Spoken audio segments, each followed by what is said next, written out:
श्वेताम्बरधरे देवी नानालङ्कारभूषिते जगत्स्थिते जगन्मातर् महालक्ष्मी नमोऽस्तुते।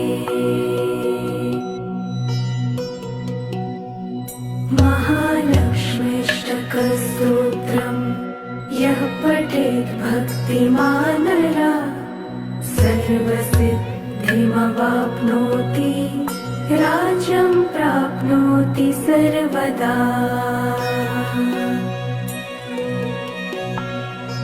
एककाले पठे नित्यं महापापविनाशनम्